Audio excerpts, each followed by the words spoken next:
Hey, what's up, c'est James. Bienvenue dans ce nouveau tuto Photoshop 16.5 où je vais vous montrer comment réaliser un effet de tissage. C'est comme ça que je l'appelle. Donc c'est assez sympa, une image assez jolie. Donc j'ai rajouté un petit effet dégradé en incrustation, superposition sur cette image avec un calque. Et j'ai avec un effet tissage, j'ai fait une sélection des traits comme ceci avec l'outil de sélection rectangulaire ici, grâce à la grille aussi. Donc sur notre modèle ici on va faire à peu près la même chose en essayant d'être aussi soft.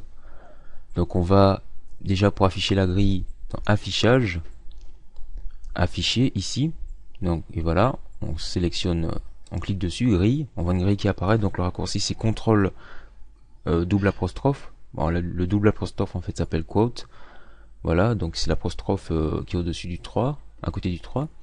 Sinon pour modifier la subdivision de la grille, modifier euh, l'espacement entre les carreaux et tout, on va dans édition, préférences, repères et grille, repères, grille et tranche.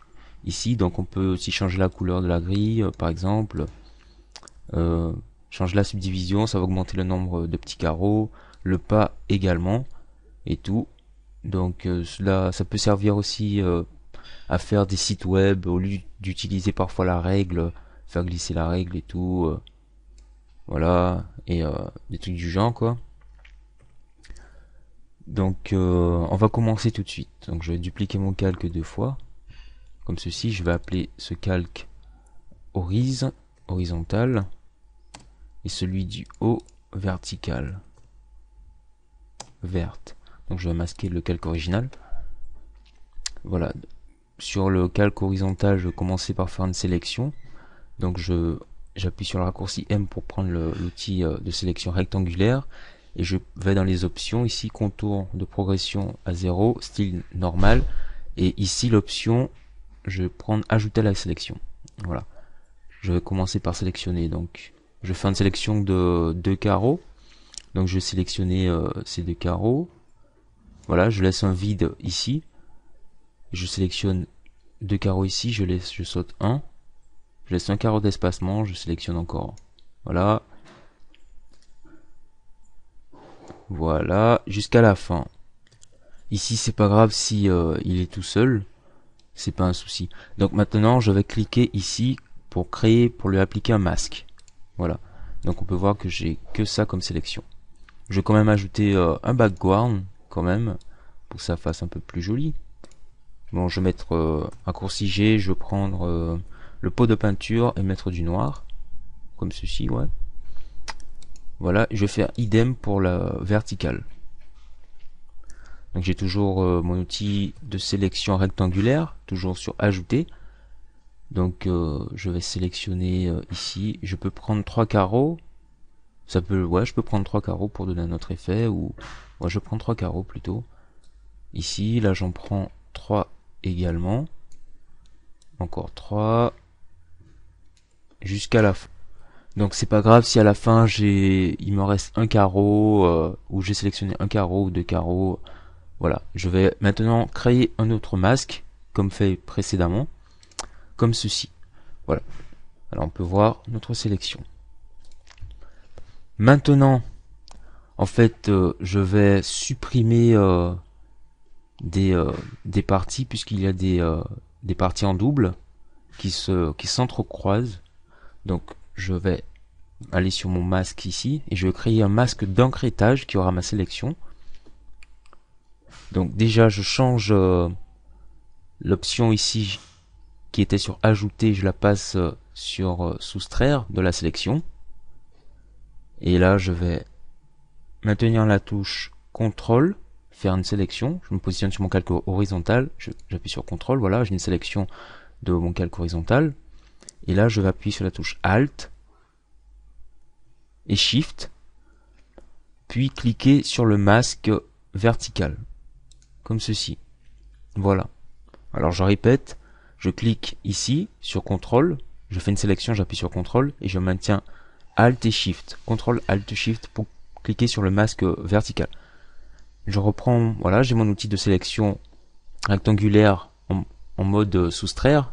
Donc j'ai décidé de en fait garder cette première partie, ce premier rectangle. Je vais enlever le deuxième. Voilà, je fais ma sélection, j'enlève, je le garde, j'enlève, je le garde. Je fais de même, j'enlève, je garde. Donc c'est un peu comme un damier quoi. Sur le damier vous avez les noirs et les blancs. Ben là, on va faire pareil. On enlève, on garde, on enlève, on garde. Vous répétez l'opération jusqu'à la fin. Voilà, on a ce résultat. Donc prenez votre temps, on n'est pas pressé. Donc je clique sur mon calque ici sur l'image et je vais dupliquer la sélection, CTRL J. Voilà, notre sélection qui apparaît. Ici on peut la voir comme ceci. Et je vais la transformer en masque d'encryptage. Donc je peux appuyer sur Alt et cliquer. Voilà, quand je me positionne entre les deux, on voit un petit icône qui apparaît. Je clique ici ou aller dans calque. Je vais l'enlever. Ou je peux aussi aller dans calque, comme je le disais, et créer un masque d'encryptage ou faire Alt CTRL G au choix. Ça revient au même. Je vous ai donné 3 solutions, vous choisissez la meilleure. C'est la plus rapide. Donc je vais faire la même chose pour mon calque vertical. Donc précédemment ce que j'avais fait en fait, si je l'enlève en tant que masque d'encryptage, précédemment j'avais gardé ce premier rectangle, je l'avais gardé, et là pour mon calque vertical je vais l'enlever. D'accord. Retenez bien ce que vous avez fait précédemment par rapport au calque. Comme ceci. Voilà, donc je me positionne ici, j'appuie sur CTRL, je fais ma sélection, ensuite je vais redescendre, j'appuie sur Shift ou Alt, peu importe l'ordre, Shift, Alt, la croix apparaît et je clique dessus. Voilà. Toujours à l'aide de mon outil de sélection rectangulaire soustraire, j'ai dit que je vais enlever ce rectangle, comme ceci. Je vais l'enlever, j'enlève, je garde. J'enlève, je garde, j'enlève. J'en fais de même jusqu'à là. Et voilà, on se retrouve avec ça. Donc, je clique sur mon calque ici sur l'image. Et je fais un CTRL J, voilà, pour afficher ma sélection. Donc voici ma sélection ici. On voit bien qu'elle est différente de celle-ci. Je l'enlève en... Voilà. Qu'elle est différente de celle-ci. Donc je le passe en masque d'encryptage tout de suite. En calque d'encryptage, masque. Voilà. Voilà. Ça m'a l'air pas mal. Je peux déjà... Ouais, je peux enlever la grille. C'est un peu gênant, j'avoue. Et là, je vais lui appliquer un style de calque. Je double-clique dessus. Ici, je coche ombre portée. Voilà, je peux passer en mode de fusion sur incrustation. Là, on voit des petites lignes. C'est pas très joli à voir. Donc, j'augmente un peu l'opacité, la distance. Je l'augmente un peu également, la taille aussi, pour donner un effet. Voilà. Donc, le contour, je clique dessus. J'augmente un peu le contour pour donner un effet un peu plus prononcé. Le grossi aussi, j'augmente. Je coche lueur externe. Voilà. Je vais choisir du noir.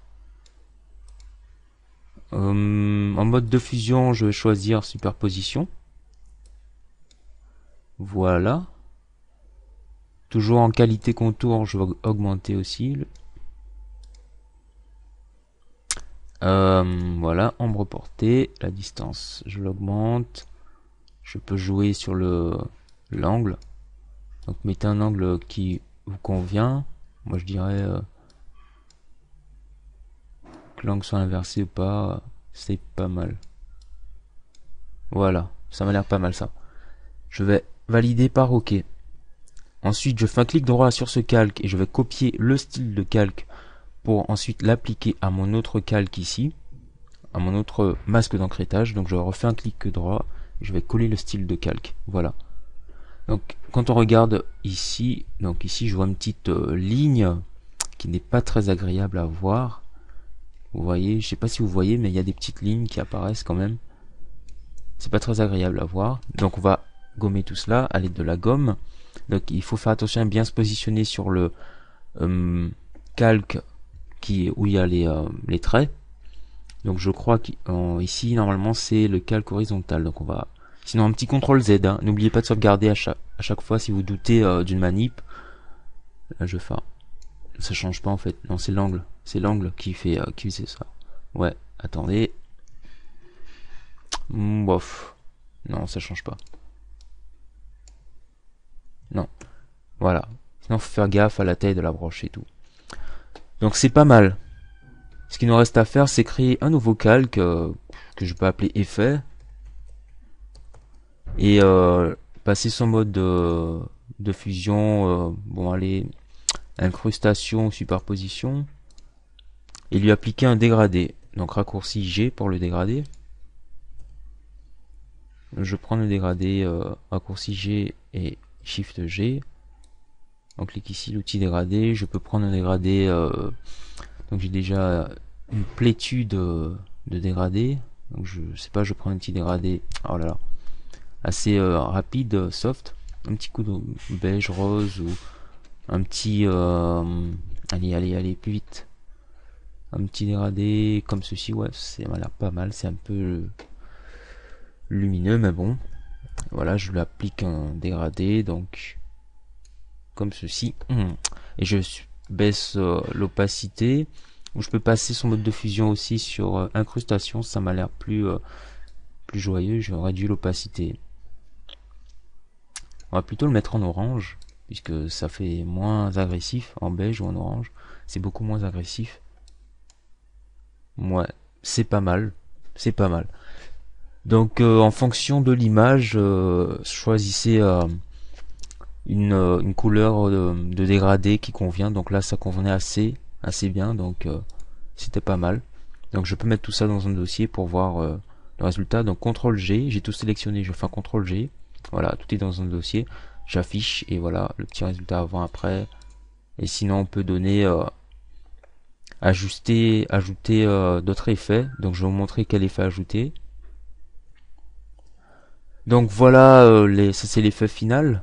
Là l'effet avant, la photo de départ. Donc en fait là j'ai utilisé le filtre Magic Bullet ici que l'on retrouve sur redgiantsoftware.com, qu'on utilise aussi sur After Effects. Donc pour obtenir ce résultat, donc avant j'avais juste ça et ça, donc c'est pas mal comme filtre. Je vous conseille vivement de le télécharger, c'est très cool quoi. Ça permet de faire des choses assez rapides, plus besoin de trop farfouiller dans les réglages et tout, ici dans les calques de réglage. Donc merci d'avoir regardé, partagez la vidéo et peace out.